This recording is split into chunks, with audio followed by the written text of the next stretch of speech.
স্বামীর অভাব যেহেতু আমার যেহেতু স্বামী নাই, আমার তো একদিন শেষে একটা সংসারের দরকার। এমন তো না যে আমি আমি একদম মানে বুড়ো হয়ে গেছি যে আমার একটা সংসারের দরকার নাই।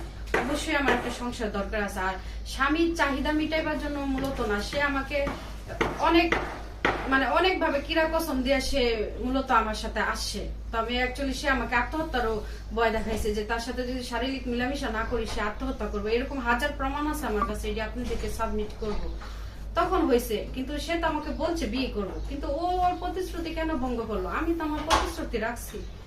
ওর জন্য আজকে ধর্ষণের কালি আমার কপালে লাগছে। আমি চাই ও আমাকে বিয়ে করে এই ধর্ষণের কালি ওর নিজের হাতে আমার কপাল থেকে মুছে দেবো। সমাজে আমার বাঁচতে হবে। আমি রাস্তাঘাটে হাঁটতে পারি না, মানুষ অনেক খারাপ কথা বলে আমাকে। ও বলছে আল্লাহ রাসূল যদি সাক্ষী থাকে তাহলে এখানে কাবিনটা তো বড় বিষয় না। মানে এইভাবে এসে আমার করছে। আর ভালোবাসার সমুদ্রতে কিন্তু দুজনের ইচ্ছা ছিল, বুঝছেন? ও আমার সরলতার সুযোগ নিয়ে ব্যবহার করছে। একদম ফার্স্টে 2-3 মাস সম্পর্ক থাকার পরে একদম ফার্স্টে সে আমাকে নিয়ে বিভিন্ন জায়গায় ঘুরতো বাইকে। ঘুরার পরে এইভাবে এক কথা দুই কথা আমার বুঝাইতে তারপরে সে আমার বাসাতে একদিন তার নাম্বার আমি ব্লক করে রাখছিলাম। তখন সে আমার বাসায় গেছে। যাওয়ার পর আমি কান্নাকাটি বলতেছে যে ব্লক লিস্টে থেকে আমার নাম্বার ছোটাও, এই সেই এটা। তারপরে ওই যে বিরিয়াসোনার ছেলেরা যে সিগারেট খায় ওই সিগারেট দিয়ে সে তার হাত পড়ছিল। মানে মানসিক ভাবে অনেক টর্চারিং করছে। তারপরে ওখানে আমি কান্নাকাটি করতেছি, তারপরে আমার বলে এভাবেই সে আমার সান্ত্বনা দেওয়ার মাধ্যম থেকে সে আমার সাথে শারীরিক মিলামিশাটা করে।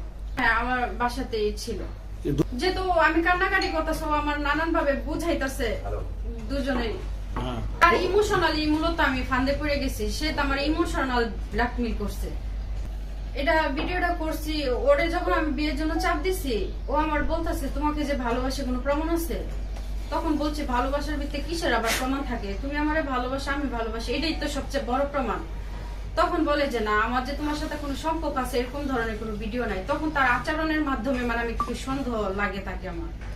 তারপরে ও যখন আবার আমাকে নিয়ে যে ময়মনসিং যে গাঙ্গিনা পাড় গেছে, আমাকে বলছে মার্কেটের কথা। আমি জানতাম না যে সে আমাকে নিয়ে হোটেলে যাবে।